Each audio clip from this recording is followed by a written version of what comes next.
increases. Better approval rating than Obama had in this period of time ahead of his election.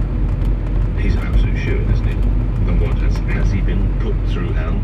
Or is it the necessary American judicial justice system? We'll take your views on that. Also, coming up later in the show, the Tate Gallery attacker had warned carers that he had murderous intent. Go and visit some of the landmarks. It could be the shot, it could be anything. Because somebody will think, and I know for a fact they'll die from falling from 100 feet. Why was that warning ignored? Plus our Enough is Enough campaign. What these protests exposed was seen as part of the problem, not part of the solution. Stopping me getting to work for over a prolonged period and making my life miserable doesn't actually make me in any way a supporter of this. Conservative Sir Ian Duncan-Smith speaking to me about my campaign earlier in the week. Well, some of the protesters have come to my place of work. They're outside the doors of LBC. We'll be looking at that too later in the hour. 7:15 LBC News headlines, Simon Conway. A patient being treated for coronavirus in London is understood to have caught the illness in Singapore. A teenager who threw a 6-year-old boy from the 10th floor of the Tate Modern in London allegedly told carers of his intentions a year earlier. Donald Trump was reportedly apoplectic with rage during a phone call with Boris Johnson over the UK's decision to allow Huawei into its 5G network. LBC weather, a fine start but turning wet and windy in the west, a high of 11 degrees. LBC travel on Dave Golf. There are delays on the M25 anti-clockwise heading into the roadworks between junction 25 Enfield and junction 24 from Potters Bar. One lane stays closed. It is heavy on the M11 going into town before junction 4 for the North Circular Road out to Woodford. On the A13 westbound it's slow through the roadworks between Stamford Low and the Alsted Cog. There are queues in Shamble on the highway heading into town. That's because of roadworks at Garning Street. A police investigation continues in Highgate, so North Hill is closed both ways between St Michael's School and the Bull Pub. On the trains, the London Overground have no service between South Tottenham and Barking after a freight train derailed a couple of weeks ago. Now flights to and from London airports may be delayed this morning, and that's because of the foggy conditions. This is LBC. You're in charge of hiring, and Indeed has solutions, like sponsored jobs, which increase the visibility of your post in search results to make sure the right candidates find you faster. We also give you the pigeon of perception, who only coos when you find the perfect CV, or when he's hungry. Okay, no pigeon then, but there are sponsored jobs. See why more than 250,000 companies in the UK use Indeed for hiring. Visit Indeed.com/redeem today and get a free sponsored job upgrade on your first posting. Terms, conditions and exclusions apply. Call Nick Ferrari now. 0345 6060 973 LBC. Okay everyone, circuits. I want to see you all give it 110%. There's no rest yet until you sweat. 20 push-ups. Go! Proper ones. Feel the burn. Or leave the motivation to Vitality. Take out our life insurance and you could save up to 40% on a Garmin fitness watch to help you keep an eye on your activity levels, however you stay active. Now that's real motivation. Just search Vitality Life. Life's better with Vitality. Variable discount. Postage and packaging terms and conditions apply. When most people think of 3D, they think of movies, games, or TV. At Darwood & Tanner, we think of it as a process of determining the shape and volume of your jawline in 3-dimensional space, allowing us to create the perfect dental implant solution for you. To be amazed at the transformational effect of Darwood & Tanner dental implants, visit darwoodandtanner.co.uk. Darwood & Tanner, obsessive about dental implant technology. Do your teeth stop you from smiling and eating? Do you hate the thought of false teeth? Talk to TDC about Smiling a Day dental implants. TDC Smiling a Day dental implants look and work just like real teeth, so you can eat what you want and smile when you want. I just wish I'd gone to TDC years ago. Let TDC restore your teeth and your smile. Book your free consultation. Visit smilingaday.co.uk. I'm Captain Obvious, and every day people book trips on Hotels.com that you will later hate like. A hate like is when you like Becky's picture of another waterfall, even though you kind of hate it, because she's there and you're on the train next to a mouth breather. Don't hate like Becky's trip. Book your own with Hotels.com. Hotels.com. Be there, do that. At Ring, we've reinvented the doorbell. So no matter where you are, or what time of day, you can watch over your home and the things you care about. Ring Video Doorbell streams HD video and two-way talk straight to your phone, so you can speak to whoever's at your door from anywhere. Delivery. Oh great, could you leave with my neighbour please? Sure. And it's so simple, you can install it yourself in minutes. See, hear and speak to whoever's at your door from wherever you are with Ring Video Doorbell. Available at ring.co.uk.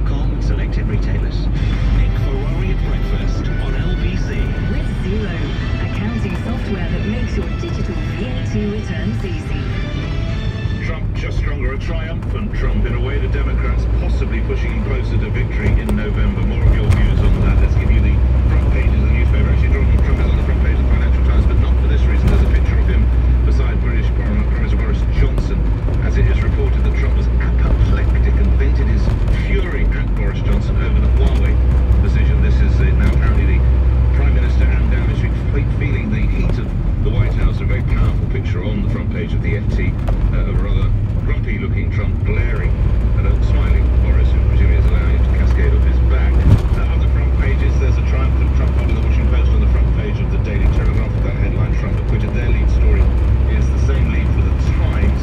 Public has given up on police as watchdog. We're looking at that story in more detail. Obviously, I want to hear your stories.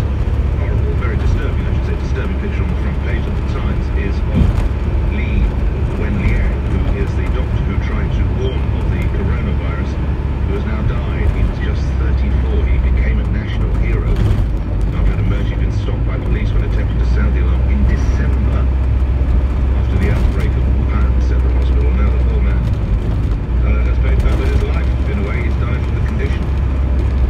Troubling story on the front page of the Daily Mail, and in journalistic terms, I stress in journalistic terms, a great story about push someone off if they'll die. The Tate Gallery attacker warned carers before he shoved the boy over the balcony. But a whistleblower has said the care bosses did nothing. Full look at that story. What is the point of having these care workers if they give a warning like that? They move it up to their line manager or whatever, and nothing is done. Coronavirus also, by the way, on the front page of the Guardian. Should have told you that. Quickly through the remaining front pages, the Sun has a showbiz story involving a couple of loose women stars at a strip club or something. I don't know so much going on there, to be honest with you. Daily Mirror, a very powerful story that we'll look at in more detail. In an IRA Brexit plot to bomb the ferry. Irish parents plotted to blow up the ferry bound for the mainland on Brexit Day. Police believe it was planted by continuity. I'm so sorry, continuity IRA. More on that. The Daily Express says that Andrew refuses honour for the sake of the Queen. He was due to be promoted within the Navy. Why? He doesn't do anything. Normally, if you get you normally get promoted if you're incompetent. That's a well-known thing within most companies. The more incompetent you are, the higher up the ladder you go. There's no doubt about that. Media companies I've worked at all my life. Glittering, glaring incompetence gets you to the very top. But you have to do something. You have to screw up to get up. Not just sit there doing nothing but play golf. But he's turned down being made, I think it's an admiral. Yes, it's an admiral. He's not doing much admirable, has he? And lastly, the Daily Star. Michael Barron says, I've been bashed, bullied. Mr. Barron held that party all those years ago, of course, where Stuart Hubbard died. Possibly as the result of a gay sex orgy that got out of hand. What we do know is that Mr. Barrymore decided to leave the scene before the ambulance crews arrived because of media attention. Maybe if you hadn't fled the scene and had answered questions, you wouldn't now feel that somehow you're the victim. Let's come back to that crew. We'll come to your Donald Trump views in just a second. Busy morning, 7:23. The coronavirus, then a third case diagnosed or found detected in the UK. And outside the Rowan Hospital is LBC's Rachel Venables. Rachel, where are you? Morning. Well, you can imagine that the infectious disease unit here at St Thomas's Hospital, Nick, in central London has been on high alert for a few days now. But yesterday they were finally scrambled into action with the news that a third person has tested positive for the Wuhan coronavirus here in the UK. Now, the patient's understood to be a middle-aged man who'd recently got back, not from China, but Singapore. He'd apparently been keeping himself isolated at home in Brighton, but then tested positive for the virus and was taken here to St Thomas's Hospital yesterday afternoon. This area, because it holds one of only 4 high-consequence infection disease centres in the country, is as the first 2 patients to come down with the virus here in the UK. Both Chinese nationals are still being treated at the Royal Victoria Infirmary up in Newcastle. Now, this latest case, Nick, has come with a change in advice from the government. They're now telling people who've travelled back from 9 Asian countries and territories to self-isolate, like this gentleman seems to have done, if they started to feel unwell. Previously, that advice had only referred to the Wuhan area of China, the virus's epicentre, really. Now, it comes as globally the death toll from this coronavirus has risen to 636 people, including a 34-year-old Chinese doctor who was punished by his country's police and authorities for trying to warn about the spread of this new infection back in December. Meanwhile, the number of confirmed cases globally has risen to 31,000, with some 260 cases like this one being recorded outside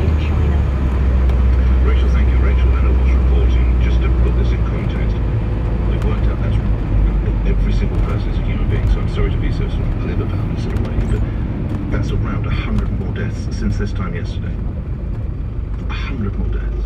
Okay. In 5 days, the number of cases currently has doubled. The man who tried to blow the whistle over this has died in China, Li Wenliang, who tried to warn in December, the doctor, I should say, who worked at Wuhan Central Hospital.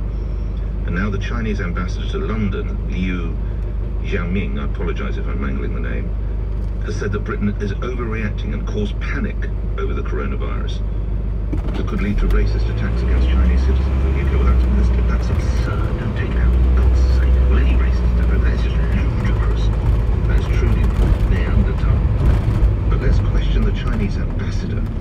This is overreaction and panic. We've got deaths increasing at the rate of 100 a day. The ratio said there's 30,000+ cases. She said, yeah, of course, there's 30,000+ cases. And the doctor is 34, so one assumes he was fairly healthy.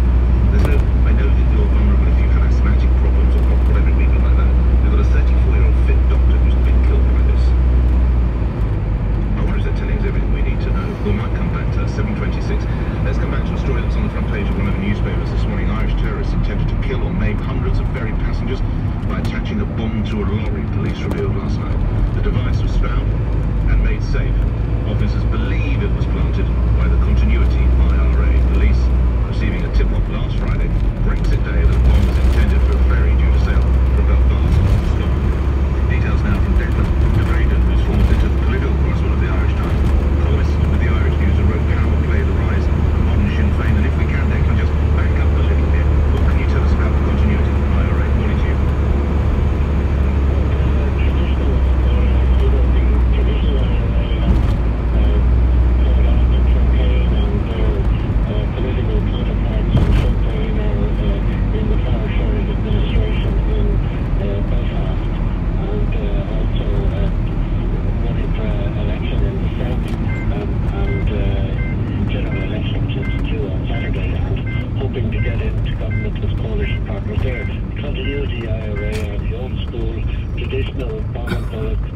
People who believe that this kind of political compromise, that they would see it is futile, and that you must stick to the traditional methods of the bomb of the bullet, as I said.